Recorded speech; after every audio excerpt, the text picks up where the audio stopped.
ኦኬ። ያው እኔም ብዙ እውቀት የለኝም። ብዙም ሰው ጠይቄ እሱ ሙስሊም እንደሆነ ሌላ እንደሆነ ሊረዳ ይችላል። እሺ እኛ ሁላችንም ኃጢአት በመስራታችን ወደ ገነት የምንገባበት መንገድ በጣም ጠባብ ናት። እዚህ ዓለም ላይ ያለን 10ሩን ትእዛዝ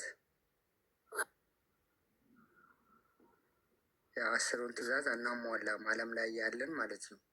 ስለዚህ ተና ኃጢአታችን ተነ በደላችን ዓለም ላይ ወደ ገነት የምንገባበት መንገድ የትኛው ነው? እሺ ወደ ገነት የምንገባበት መንገድ አንዱን አምላክ በብቸኝነት በመገዛት አምላክ አላህ ስብሐነ ወተዓላ ማስረጃ የቁል አላህ ስብሐነ ወተዓላ ኢነ ለዚነ አመኑ ወዐሚሉ ሷሊሓት ለሁም ጀናቱ ነዒም ኻሊዲነ ፊሃ ወዐደ ላሂ ሐቃ ወሁወል ዐዚዙል ሐኪም ነው። እነዚያ በእኔ አምነው መልካም የሰሩ ሰዎች ለእነርሱ የገነት ጸጋ ተዘጋጅታላቸዋለች፣ እነርሱም በእርሷ ውስጥ ለዘላለም ዘውታሪዎች ናቸው ይላል። ወዐደ ላሁ ለዚነ አመኑ ወዐሚሉ ሷሊሓት ጀናት ይላል ሌላ ቦታ ላይ። እነዚያ በእኔ በአላህ አምነው መልካም የሰሩ ሰዎች ገነት ለእነርሱ ተዘጋጅታላቸዋለች ይላል። ስለዚህ ይህ ነው ጀነት መግቢያው መንገድ፣ በአንዱ በአምላክ በአላህ ማመን፣ እንዲሁም በዘመን የተላከልህን ነቢይ እንደ ነቢይ ተቀብለህ በእርሱ በኩል የሚመጣውን ህግና ስርዓት መከተል። ያ ነው አምላክ አላህ ስብሐነ ወተዓላ ምን ይላል? በየዘመናቱ ሁሉም ነቢይ ለህዝቡ የህይወት መንገድ ነው፣ የእውነት መንገድ ነው፣ የገነት መንገድ ነው። አምላክ በዚያ ነቢይ በኩል ህግና ስርዓትን ያወርዳል። ያን ሲከተሉ ጊዜ ሰዎች ይድናሉ። በዚህ ዘመን ከተባለ ነቢዩ ሙሐመድ ሰለላሁ ዐለይሂ ወሰለም ናቸው መንገዱ። ሌላ መንገድ የለም ከእርሳቸው ውጭ። መዳን የፈለገ በእርሳቸው ማመን አለበት፣ በእርሳቸው ነቢይነትና በተወረደው ህግና ስርዓት ለማለት ነው። እንዲሁም አንዱን አምላክ በብቸኝነት በመገዛት ማስረጃ የቁል አላህ ስብሐነ ወተዓላ ወተቢዑሁ ለዐለኩም ተህተዱን ይላል አላህ በቁርአን ላይ። ቀጥተኛውን ጎዳና ትመሩ ዘንድ እርሱን ሙሐመድን ተከተሉት ይላል። ያሰላም እውነተኛው መንገድ እርሳቸው ናቸው፣ እውነት ናቸው ብሏቸዋል አላህ ሱብሓነሁ ወተዓላ። ወሸሂዱ አነ ረሱለ ሐቅ ይላል። መልእክተኛው ሙሐመድ እውነት ነው ይላል። እርሳቸው ይዘውት የመጡት እውነት ነው ለማለት ነው። በሌላ ቦታ ላይ ቁል ኢን ኩንቱም ቱሒቡነ አላህ ፈተቢዑኒ ዩሕቢብኩም ላህ ወየግፊር ለኩም ወላሁ ገፉር ረሒም ይላል። ሙሐመድ ሆይ ለሰዎች እንዲህ በላቸው አለ፣ አላህን የምትወዱ እንደሆናችሁና ወደ እርሱ መድረስ የምትፈልጉ ከሆናችሁ እኔን ተከተሉ ይበላቸው። አንተን ይከተሉ ሰዎች የዛኔ የእኔ የአላህን ውዴታ ያገኛሉ፣ እንዲሁም የእኔን ምህረት ያገኛሉ አለ። አላህም ይምርላቸዋል በላቸው፣ ገነትን ይገባሉ ከዚያም በኋላ። ስለዚህ ብቸኛው መንገድ በዚህ ዘመን ነቢዩ ሙሐመድ ሰለላሁ ዐለይሂ ወሰለም ናቸው፣ እስከ ዘመኑ ፍጻሜ ድረስ ለሚመጣ ሰው። እና አንተ አሁን ሰው ትክክለኛ እውነት እዚሁ ጋ ነው ብለው ሰው ብጠይቅ አንተ የራስን ሃይማኖት ነው እኛ ጋ ነው አለ የምትለው የትኛው ጋ ነው? እስላም ጋር ነው፣ ሌላ ጋር የለም። አይሾ እስላም ጋር ነው። ላሳየህ፣ አሳየኝሽ። ቀጥተኛው እውነተኛው መንገድ የትኛው ነው? እኔና እኔ ምስልም ሊሆን ዛሬ ላሳየህ፣ እኔ ቃል በቃል ማስረጃ ነው ማሳየህ። ቀጥተኛው መንገድ ማን ነው? ጋንጋ ነው። ማስረጃ ላሳየህ። ትክክለኛ እውነት የቱ ጋ ነው ያለው? ላሳየህ። ያው እነዚህ ጋር ምን ይላል? አምላካችን አላህ ራሱ ሲናገር ምዕራፍ 3 ቁጥር 19 ላይ አላህ ዘንድ የተወደደ ሃይማኖት ኢስላም ብቻ ነው ይላል። ያሰላም ብቸኛው የሰዎች መዳኛ መንገድ ኢስላም ነው። ከአምላክ ዘንድ የተወደደው ብቸኛው መለኮታዊ ሃይማኖት ኢስላም ነው። ያው ይሄ ላለፉትና ለቀደሙት ነቢያት ተደንግጎ እንደነበርም ላሳየህ። ነቢያቶች ሁሉ ሙስሊም ሁኑ እያሉ ልጆቻቸውን ሲሰብኩን አላሳየህ። ደግሞ አንዴ ላሳየህ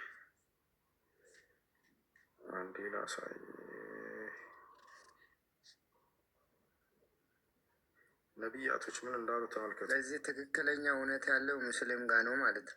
አዎ ነቢያቶች እንደሰበኩት ኢስላምን ላሳየህ። ያዕቆብ ምን አለ? በእርሷም በሕግጋቲቱ ኢብራሂም ልጆቹን አዘዘ፣ ያዕቆብም እንዲሁ ልጆቹን አዘዘ። ልጆቼ ሆይ አለ ያዕቆብ፣ ልጆቼ ሆይ አላህ ለእናንተ ሃይማኖትን መረጠ፣ ስለዚህ እናንተ ሙስሊሞች ሆናችሁ እንጂ አትሙቱ አላቸው። ያሰላም አምላክ ቅድም ምን አለ? ቀጥተኛ ሃይማኖት ከኔ ዘንድ ኢስላም ብቻ ነው አለ። አሁን ደግሞ ነቢያቶች ምን አሉ? ሙስሊሞች ሆናቸው እንጂ አትሙቱ እያሉ ልጆቻቸውን ይሰብኩ ነበር። የያዕቆብ ልጆችም ወረድ ብሎ እዚህ ጋር ሁላቸውም ሙስሊሞች ነን ይሉታል። ዮሴፍ ምን አለ? የያዕቆብ ልጅ እና ላሳየህ። የዮሴፍ ምዕራፍ ላይ ዮሴፍ እኔ ሙስሊም ነኝ እያለ ይናገራል። ዮሴፍ ወደታች እስከ ሐዋርያት ድረስ እንሄዳለን። ሐዋርያቶች ቃል በቃል እኔ ሙስሊም ነኝ ያሉበትን ገና አሳያቸዋለሁ። ዮሴፍ ምን አለ? ኑ ላሳያችሁ።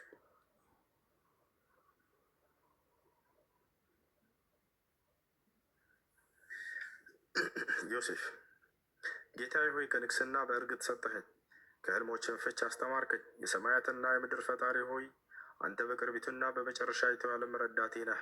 ሙስሊም ሆኜ ግደለኝ። ያዚያ ዮሴፍ ምን አለ? ሙስሊም ሆኜ ግደለኝ፣ በመልካሞችም አስጠጋኝ አለ። ወደ ማን እንሂድ አሁን? ወደ ሐዋርያቶች። ሐዋርያቶች ቃል በቃል እኛ ሙስሊሞች ነን ያሉበትን ላሳያችሁ ነው። ሐዋርያት የክርስቶስ ተማሪዎች ምን አሉ?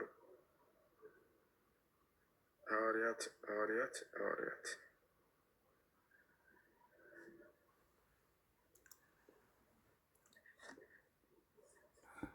እሺ፣ ያው እነዚህ ጋር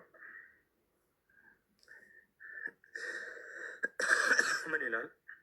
ወደ ሐዋርያትም በእኔና በመልእክተኛዬ እመኑ በማለት ባዘዝኩ ጊዜ አስታውስ። ሐዋርያቶች ምን አሉ? አመነን፣ እኛ ሙስሊሞች መሆናችንን መስክር አሉ። ያሰላም ምንድነን አሉ? ሙስሊሞች መሆናችንን መስክር አሉ ይላል። ሙስሊሞች እንደሆነ ሐዋርያቶች ቃል በቃል ተናግረዋል። ይህን ይመስላል። እሺ፣ እና አብርሃም እና ይስሐቅ እና ያዕቁብ እነዚህ ሁሉ ሙስሊሞች እንደሆኑ ቃል በቃል ልክ እንደሆነ ላሳያ ይችላለሁ።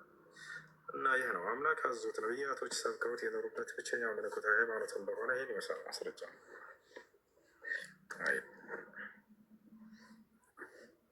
ኦኬ፣ ወደ ስራ ከመምጣት ምንድን ነው? ስለዚህ ያው ትክክለኛ እውነት ያለው ሙስሊም ጋር ነው ማለት ነው። እሺ፣ አሁን በእኛ በቤንጤዎች በልጁ የሚያምን የዘላለም ሕይወት አለ የምለው እሷን እስቲ ለእኔ በደንብ አብራራልኝ። በእናንተ እሺ፣ በማመን ነው እናንተ የዘላለም ሕይወት ምኖራችሁ? በልጁ ማመን ማለት ምን ለማለት ነው የሚለውን አሁን እንረዳው። እሺ፣ በልጁ ማመን ማለት ክርስቶስ እንደሆነ ማመን ማለት ነው። እሺ፣ ምክንያቱም አይሁዶች ክደው ነበር፣ ክርስቶስ መሆኑን ክደዋል። ክርስቶስ ማለት ኢየሱስ ክርስቶስ ከአምላኩ ዘንድ የተቀባና የተመረጠ መሆኑን የሚገልጽ እንጂ ሌላ ነገር አይደለም። ይባል አይደለም። በእሱ የሚያምን የዘላለም ሕይወት አለው ተብሏል። ምን ብሎ የሚያምን? እሺ፣ አንተ የዘላለም ሕይወት የምትመኘው በማ በኩል ነው? በመሐመድ በኩል ነው? አንድ የመጀመሪያ እሱን እንጨርሰው። የመጽሐፍ ቅዱስ ነው። በልጁ ማመን ማለት እርሱ ክርስቶስ እንደሆነ ማመን ለማለት ነው። የተቀባ ወይም ክርስቶስ። ይሄ ደግሞ የአምላክነት መገለጫ አይደለም። አምላክ ራሱ ነው የቀባው። አምላክ ራሱ ነው ክርስቶስ ያደረገው። የሐዋርያት ሥራ ምዕራፍ 2 ቁጥር 38 ላይ ይህን ኢየሱስን እግዚአብሔር ጌታም ክርስቶስም እንዳደረገው የእስራኤል ወገን ሁሉ ይወቅ ይላል አይደለ? ስለዚህ ማዕረግ ነው ይሄ የተሰጠው ማዕረግ እንጂ ሌላ አይደለም። ክርስቶስ መሆኑን ማመን እኛም እናምናለን እኮ። አላህ ቃል በቃል መሲህ ነው ብሎ በቁርአን ላይ ገልጾልናል። መሲህ ማለት ክርስቶስ ማለት ነው አይደለ? የተቀባ ማለት ነው። ወቃለ ልመሲሑ እያለ በቁርአን ላይ ብዙ ቦታ ላይ መሲህ እያለ ይጠራዋል። የተቀባውን መሲህ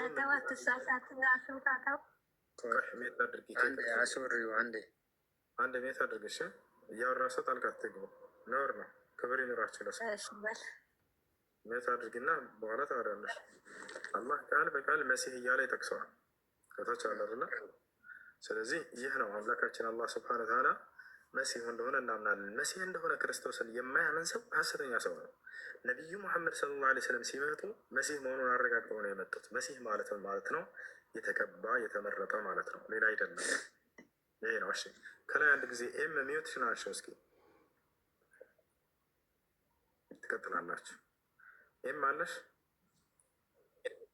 አለው። ሰላም ነው። ሰላም፣ እንዴት ነሽ? ደህና ነሽ?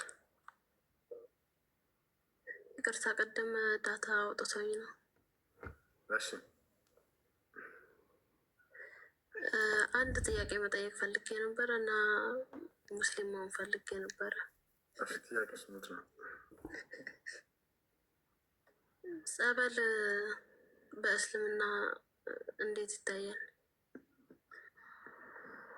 እሺ፣ ነቢዩ ሙሐመድ ሰለላሁ ዐለይሂ ወሰለም ሰዎች ሲታመሙ የሚፈወሱበትን መንገዶች አስቀምጠውልናል።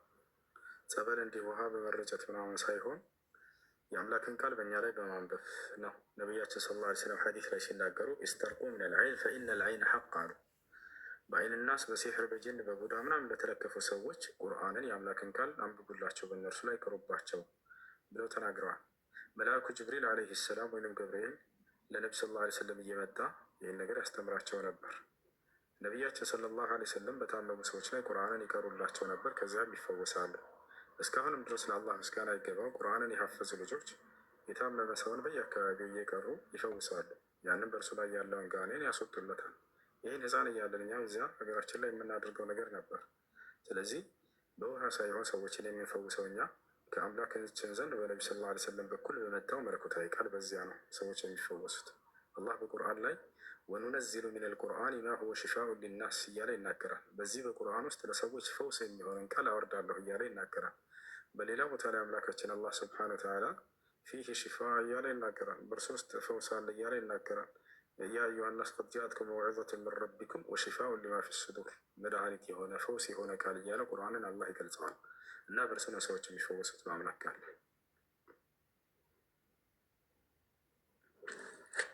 ሙስሊም ለመሆን ምንድን ነው ከኔ የሚጠበቀው? ሙስሊም ለመሆን እስካሁን ስናስተምር ሰምተሽ ነበር አይደለ? ስለ እስልምና እየጠየቁ እየተጠያየቀ አምላክ በዚህ ብዙ አልሰማውም፣ ግን እከታተላለሁ በዩቱብ ብዙ ያለው ተምር ያለው። ለመሆን ለመጀመሪያ ከተማር ሻሃዳ መያዝ ነው። አንድ ሰው ሻሃዳ በመያዝ መጀመሪያ ወደ እስላም ይገባል። ሻሃዳ ማለት የምስክር ቃል ነው። ምስክርነቱም ስለ አምላክ ነው። አምላክ አላህ ስብሐነ ወተዓላ እርሱ ብቸኛ አምላክ እንደሆነ፣ በእርሱ ላይ ቅንጣት ሌላ አጋር እንደሌለው በማመን ነው። የነቢያት ሁሉ የመጀመሪያው ትእዛዝና መሰረት ይሄው ነበረ። ስለ አምላክ አንድነትና ብቸኝነት ያስተምሯቸዋል። በዚያም ሻሃዳ የሚባል ቃል ይይዛሉ። ያ ነው። ከዚያ በኋላ ለዚህ ላመንሽውና ለመሰከርሽው ለአንዱ አምላክ እየተገዛሽ የህይወትሽን ቀሪ ዘመን መኖር ይህን ይመስላል። ከሰለምኩ በኋላ ቤተሰቦቼን ጸሎት አድርጉልኝ ማለት እችላለሁ? እነሱ ጸሎት የሚያደርጉት አድርግ ሰው እያወጣልበት አንዴ።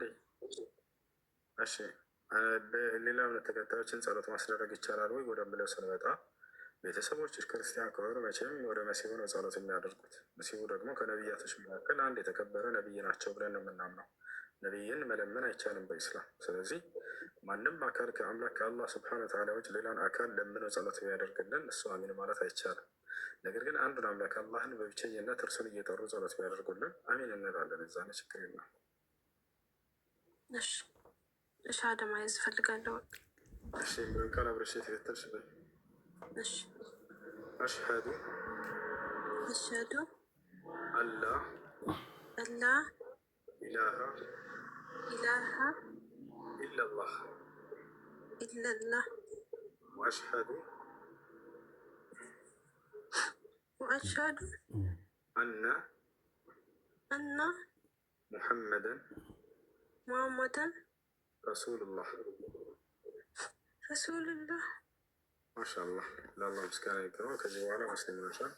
አሁን ያልሽው ቃል የሸሃዳ ቃል ወይም የምስክር ቃል ይባላል። ትርጉሙ አሽሀዱ አን ላ ኢላሃ ኢለላህ ማለት እነሆ ከአንዱ አምላክ ከአላህ በስተቀር በእውነት የሚመለክ ሌላ አምላክ የለም ብዬ መሰክራለሁ ማለት ሲሆን አሽሀዱ አን ረሱሉላህ ማለት አስገድዛያት ነው ወይ አምና ነው የተቀበለች? አላህ መልእክተኛና ነቢይ ናቸው ብዬ መሰክራለሁ ማለት ነው።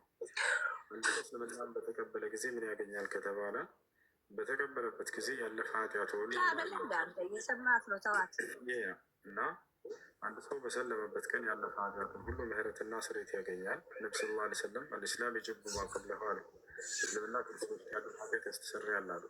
እሺ ስለሚቀስ በሆነ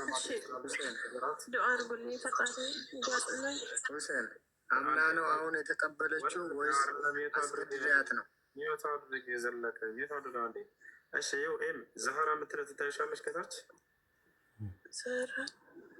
ከታች ሁለተኛ ላይ ያለች የወለድ ፕሮፋይል ከታች ያለችው ዛህራ እናግረት አንዴ። ሰላም አለይኩም ወረሕመቱላሂ ወበረካቱ። ወአለይኩም ሰላም። ይኸው እቺ አሁን የምትናገራለች ፎሎ አድርጊያትና በውስጥ ስለ እስልምና አስተምህሮት የምትማርበት ግሩፕ ታስገባሻለች፣ ታናግርሻለች። ፎሎ አድርጋለች።